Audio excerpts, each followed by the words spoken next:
کہ بھائی ایسی کون سی آفت آ پڑی کہ آٹا ہی کھانا پڑ گیا. تھوڑی سی مشقت کرتے، اس کو گون لیتے، جب آٹا تیار ہوتا اتنی دیر تندور میں آگ لگا لیتے، روٹیاں لگا کے کھاتے. تو یہ کیا کر رہے ہیں؟ تو کہتے میں تو گئے کچھ سیکھنے تھا. تو کہتے میں نے حضرت کی بارگاہ میں جو دل میں تھا میں نے رکھا. میں حضور یہ آٹا کیوں کھا رہے ہیں؟ تھوڑی محنت کرتے، گونتے، جب یہ تیار ہو جاتا اتنی دیر میں تندور میں آگ لگاتے، اس کے پیڑے بناتے، روٹی لگا کے کھاتے، پانی میں آٹا گھول کے. یہ سنو ذرا جواب حضرت. تیرے عشق میں یار ہم نے کیا کیا نہ کیا، صبر ایوب کیا، گریہ یعقوب کیا. دیکھو عاشقوں نے کیا کیا رنگ دکھائے. کہتے آگے سے مجھے جواباً فرماتے ہیں حارث میں نے آٹے کو گوندا اس لیے نہیں کہ اگر اس کو گوندنے بیٹھتا تو اس میں وقت لگنا تھا. میں نے تندور میں آگ اس لیے نہیں لگائی، اگر لگاتا تو اس میں بھی وقت لگنا تھا. اگر پیڑے کرتا اس میں بھی وقت لگنا تھا، روٹیاں لگاتا اس میں بھی وقت لگنا تھا، روٹی پکتے وقت لگنا تھا، پھر اس کو چباتے وقت لگنا تھا. اور بھرنا تو پیٹ ہی ہے نا، ذائقہ تو یہاں ہی ہے نا، نیچے جا کے تو سب کچھ برابر ہے. اور میں نے آٹا گھون اس لیے کھا لیا ہے جو اتنا سارا وقت بچ جائے گا نا میں اپنے یار کو تھوڑا اور یاد کر لوں گا.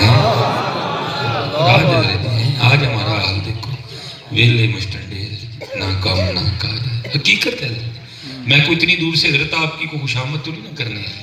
میں تو آیا ہوں اٹھ فریدا ستیا میلہ ویکھن جا، جے کو بخشا مل جاوے تو بھی بخشیا جا. میں آپ کی خیر خواہی کرنے ہیں، میں آپ کی کوئی خوشامد نہیں کرنے ہے. ہمارے واقعی حضرت حالات بڑے زیادہ خراب ہے. نہیں، اپنے معاملہ ٹھیک کریں، نماز نہ چھوڑیں. ابھی تو بھائی ہماری تو نمازیں نہیں پوری ہو رہی ہیں، ابھی تو تہجد بھی ہے ساتھ. وہ کس نے پڑھنی ہے؟ اشراق کے نفل کس نے پڑھنی ہے؟ اوابین کی نماز کس نے پڑھنی ہے؟ ہماری تو 5 نمازیں نہیں پوری ہو. کیا صرف حضور غوث اعظم رضی اللہ تعالیٰ عنہ کی 11ویں تک ہی ٹھہرنا ہے؟ وہ آپ تو فرماتے ہیں میں نے 40 سال عشاء کے وضو سے نماز فجر پڑھی ہے. بس یہاں تک ہی رکنا.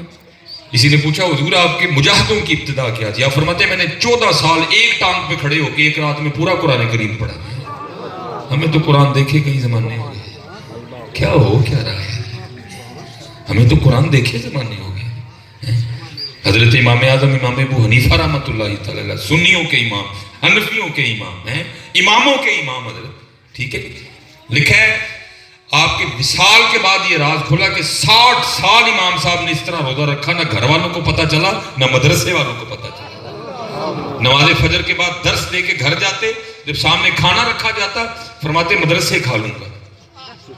وہ اس کو باندھ دیا جاتا، کچھ ایسے الفاظ ادا کرتے، اس کو باندھ دیا جاتا. مدرسے لے جا کے نا طالب علموں کو کہتے تم کھا لو. گھر والے سمجھتے مدرسے جا کے کھایا، مدرسے والے سمجھتے گھر سے کھا کے آئے ہیں. 60 سال بعد پتہ چلا امام صاحب نے اس طرح روزہ رکھا، نہ گھر والوں کو پتہ نہ باہر والوں کو پتہ ہے. اس لیے کوئی محنت کرو. ہمارے بڑوں نے بڑی محنت کی ہے، ہمارے بڑوں نے بڑی محنت کی ہے. میں کہتا ہوں جس دور سے ہم گزر رہے ہیں اللہ آگے توفیق دے. اور بھائی اپنی اپنی نمازاں پوریاں کرو یار، اپنی اپنی نمازاں پوری. حضرت سید محمد قطب الدین بختیار کاکی رحمۃ اللہ تعالیٰ لکھا شیخ صاحب ہر رات 3000 کے قریب میں نے پڑھا ہے، یا کچھ کم یا کچھ زیادہ. اب حضور نبی علیہ السلام کی بارگاہ میں درود و سلام کے تحفے بھیجا کرتے تھے. حضرت جی ان کے درودوں کا کیا کہنا. میں کہتا ہوں میں اپنی بات کرتا ہوں، سلیمان مصباحی دا لکھ واری پڑھیا ایک واسے، حضرت دا ایک واری پڑھیا پھر بھی پا رہا ہے. وہ محبتیں کہاں ہم نے حضرت جی، کہاں ہم میں وہ عقیدتیں، کہاں ہم میں وہ پیٹ کی پاکیزگی ہے. میں بھی تو نہیں کسی نے کہا تھا سونے کا ایک ٹکڑا لوہے کے ایک من پہ بھاری، عاشق کا ایک سجدہ زاہد کی عمر ساری ہے. کتب صاحب کا ایک بار پڑھا، ہم سارے مل کے پڑھے تو ہم نہیں پہنچ سکتے ان کے درود کو جو ان کا درود تھا حضرت. وہ لکھا ہے شیخ صاحب نے نکاح فرمایا اور 3 راتیں آپ اپنی بیوی کے حقوق ادا کرتے رہے اور تحفے نہیں بھیج سکے. لکھا جب تیسری رات اپنے اختتام کی طرف رواں دواں تھی نا تو کسی کو آپ کے مرید کو خواب میں حضور نبی علیہ السلام کی زیارت ہوئی. آپ نے فرمایا اپنے شیخ سے جا کے کہنا کیا ہوا، 3 راتیں گزر گئی تیری طرف سے تحفہ ہی نہیں آ رہا ہے. بتاؤ یار ہم کتنے تحفے بھیجتے ہیں بارگاہ رسالت میں، آپ کتنے تحفے جاتے ہیں ہماری طرف، کچھ بھی نہیں ہے. اس لیے حضرت جی محنت کرو حضرت، نماز پڑھو. بروز قیامت سب سے پہلے حضرت جی نماز کے بارے میں پوچھا جائے. ہماری نمازیں نہیں پوری ہیں اور جو پڑھ رہے ہیں ان کے آگے بھی گزارش ہے بھائی مولویاں نہ لڑائی نہ پاؤ نہ پیار پاؤ تو نماز سیکھ کے پڑھو. آپ کو کیا پتا نماز ہے کیا؟ صرف سیکھ ہی نہیں رہے نا.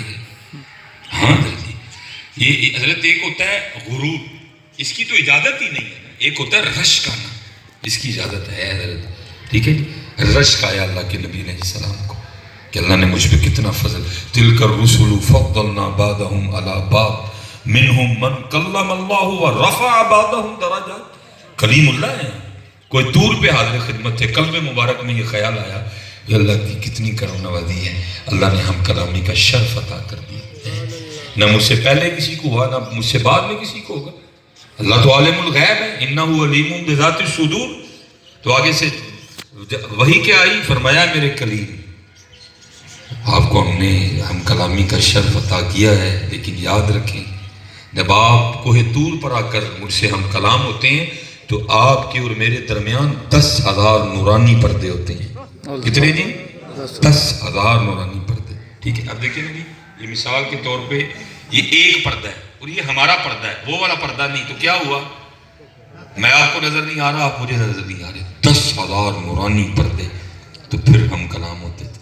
تو فرمایا میرے کلیم جب میرے محبوب تشریف لائیں گے جن کے لیے اور جن کے نور سے میں نے سارا کچھ ہی بنایا ہے، تو میں ان کو معراج پہ عرش پہ بلا کے نا 5 نمازوں کا تحفہ دوں گا.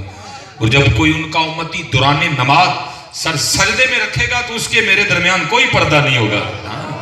آپ کو تو پتہ نہیں نماز ہے کیا. ہم نے تو نماز کو کسی نے ایکسرسائز سمجھا ہوا ہے، کسی نے پتہ نہیں کیا سمجھا ہوا ہے. اور نہیں بھائی وسجد وقترب، اور نماز تجھے اللہ کا قرب دے گی میاں. تو نماز سیکھ کے تو پڑھ تھوڑی سی نماز سیکھ. اور مجھے بڑا دکھ ہوتا ہے اتنے سال ہو گئے ہمیں نمازیں پڑھتے، ہمارا کچھ بھی نہیں بدلا. بلکہ جو نمازی ہیں وہ ہم لوگوں سے بہت ڈانٹے ہیں. اللہ نمازیوں کو تو نرم ہونا چاہیے، ان کا تو دل نماز کی وجہ سے نرم ہونا چاہیے، ان کو تو سخت نہیں ہونا چاہیے. لیکن کیا ہے ہمارے نمازی وہی حال ہے. اب جاگ بنا نہ دودھ جمتے باہو پاویں کڑ کڑ ہون لال کڑ کڑ کے لال ہو گئے. نماز سیکھو. جو عام احباب ہیں ان کے لیے نماز پڑھو کا کر. نماز کے بغیر گزارو. بھائی ہم بزرگوں کے ماننے والے ہیں، لیکن صرف بزرگوں کے ماننے والے نہ رہ جاؤ، ان کی باتیں بھی تو سنو نا میاں. میں سب کی نہیں سنا سکتا. ایک آپ کے قریب ہے، ایک بغداد شریف والی سرکار ہے. اللہ فاصلوں کے لحاظ سے دور ہے، باقی تو ہمارے دلوں میں رہتے ہیں. حضرت جی ہیں حضور غوث اعظم رضی اللہ تعالیٰ، حضرت سلطان باہو رحمۃ اللہ تعالیٰ. صرف 2 کی سنا دیتا ہوں، باقی نہیں پھر کمی ہے. ایک کیا فرماتے ہیں؟ فرماتے ہیں جو بے نماز ہے وہ خنزیر سے بھی برا ہے. ایک کیا فرماتے ہیں؟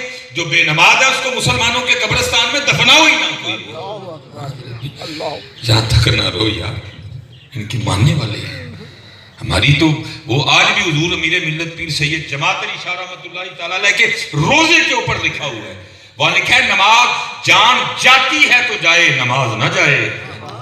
لیکن کیا ہے حضرت سارے ویلے کھلوتے تھے ہم باہر، نماز پڑھتے ہی کوئی نہیں.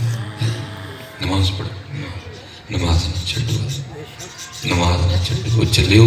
اور پھر جتنے نمازی ہیں نا اب ان کے لیے کول پھر اگے ودو تھوڑا جا. پھر حضرت جی اتھے بھی آؤ. رات پوے تے بے دردانو نیند پیاری آوے، او درد مندانو یاد سجن دی پئی ستیاں آنے جگاوے. اٹھو سر گئے اور اپنے رب نو مناؤ. اور وقت بڑی تیزی کے ساتھ گزرے. کوئی بن گیا رونق پکھیاں دی کو چھوڑ کے شیش محل چلیا، کو پلیا ناز تے نخریاں وچ کو ریت گرم تے تھل چلیا. کوئی بھول گیا مقصد آوندا، کوئی کر کے مقصد حل چلیا. یار فریدہ ایتھے سب مسافر نہیں، کوئی اج چلیا کوئی کل چلیا. جانا یار یہاں کس نے رہنا؟ کیوں اسے جی لگاتے ہو میاں؟ کیوں اسے الرٹ رہو؟ یہ دیکھیں نا آپ بھی سفر کرنے والے لوگ ہیں، ہم نے بھی بڑا بسوں پہ سفر کیا، اب اللہ نے اپنی سواری عطا کر دی ہے الحمدللہ. تو پتہ کیا ہونا، راستے میں کوئی پڑاؤ آنا نا، مثلا کہیں ٹھہرنا، تو کیا ہونا الرٹ رہنا. الرٹ رہنا کیوں؟ تھوڑے جو ٹھلے ہوئے تھے کتے گڈی نہ نکل جائے. وہ میاں اتنے بھی دھیان رکھ، الرٹ رہ، گڈی نکلنی والی، ہاں الرٹ رہ میاں، ہے یا تو نہیں یہ پڑاؤ ہے، یہ سٹے عارضی صاحب، الرٹ رہ، کسی ٹائم بھی گاڑی نکلنے والی ہے۔ کالے وال مسافر ہوئے، چٹیاں ڈیرے لائے، ویخ محمد بخشا موت سنے آئے ہیں، سنے آگے مالک دا، اٹھ فریدہ ستیا جھاڑو دے مسیت، ہاں جی صرف وہ والی نہیں ہے والی، اللہ ہم اس میں بھی نہیں دیتے ہیں بدر جی، وہ دے چوی دے ہوتے ہیں، دے چوی دے ہوتے، اٹھ فریدہ ستیا جھاڑو دے مسیت، تو ستا رب جاگدا تیری ڈاڈے نال پریت، اٹھ فریدہ ستیا تیری داڑھی آیا بور، علماء بیٹھے ہیں، قبلہ بیٹھے ہیں، یہ سب سے پہلے سفید بال حضرت ابراہیم علیہ السلام کو آئے، اس سے پہلے کسی کے بال سفید نہیں ہوتے، سب سے پہلے ان کو سفید بال آئے۔ اللہ کے خلیل نے عرض کیا اللہ ہی کی رنگ، فرمایا میرے خلیل ہے ذریعے تاڑی بزرگی چھ اضافہ کرتا ہے، جنت میں بھی کسی کے بال سفید نہیں ہوں گے، تو بھائی جو جنت میں بھی قادر ہے، جو ابراہیم علیہ السلام سے پہلے بھی قادر تھا، تو کیا بنی وہ قادر؟ اب بھی اگر وہ چاہے تو سب کے کالے رہے، لیکن کیا ہے یہ ہم پہ احسان کر دیا، ہر چٹا وال ایک سنیا لے کے آندا ہے مصباحی باز آ جا، ہر چٹا وال ایک سنیا لے کے آندا ہے اے مصباحی مڑ جا باز آ جا، کیونکہ ذرا یہ 14 سال کی عمر میں نہیں آئے ہیں، یہ 20 سال کی عمر میں نہیں آئے، یہ 25 سال کی عمر میں نہیں آئے، یہ 30 سال کی عمر میں نہیں آئے، یہ اپنے وقت پہ ہی آئے ہیں، اور کیا پیغام لے کے آئے؟ مصباحی ہوں باز آ جا، جوانی لنگ گئی، 25 لنگ گئے، 30 لنگ گئے، 35 لنگ گئے، او کی کٹنا ہی ہوں بوڑھے ویلے جڑا تیرے کو جوانی چ نہیں ہویا ہے، ایسا نیا لے کے آن دے دینے میاں، ہاں جی، اور آنے والا بال پیغام لے کے آ رہا ہے، اٹھ فریدہ ستیا تیری داڑھی آیا بور، اگا آ گیا نیڑے پیچھا رہ گیا ہی دور، ہر بال پیغام لے کے آ رہا ہے، میاں ہم تیاری کر رہے ہیں، تیاری کرو کسی وقت، اور پتہ ہے خرابیاں کب ہوتی ہیں؟ جب بندہ بھول جاتا ہے، لیکن حضرت جی یاد رکھو ہم بھولے ہوئے ہیں، وہ ذات بھولنے سے پاک ہے، ہم تو موت کا نام بھی لینا لوگوں کو بڑا غصہ لگتا ہے، تو میں کہنا کہ غصہ کرنا نہیں جانا ہے، جانا تو میاں ہے، کیونکہ میاں محمد صاحب فرماندے نے بڑے بڑے اسی ٹہندے ویکھے، بڑے بڑے اسی مائیکل جیکسن، پتہ اس نے کتنے، اس نے 150 سال تک کا اہتمام کر کے رکھا، ہر وقت ایمبولینس، 2 ڈاکٹر، فلاں فلاں فلاں فلاں فلاں ہر وقت اس کے پاس موجود رہتے تھے، لیکن حضرت جی تو گیا نہ ڈاکٹروں نے پتہ لگا نہ کسی نے پتہ لگا، ہاں کسی نے پتہ نہیں لگا، یہ خرابی تب ہوتی ہے جب بندہ بھول جاتا ہے، یاد رکھنا حضرت اگر ہم کرنی کترا رہے ہیں، حقیقت تو حقیقت ہے، اور یہ ایک حدیث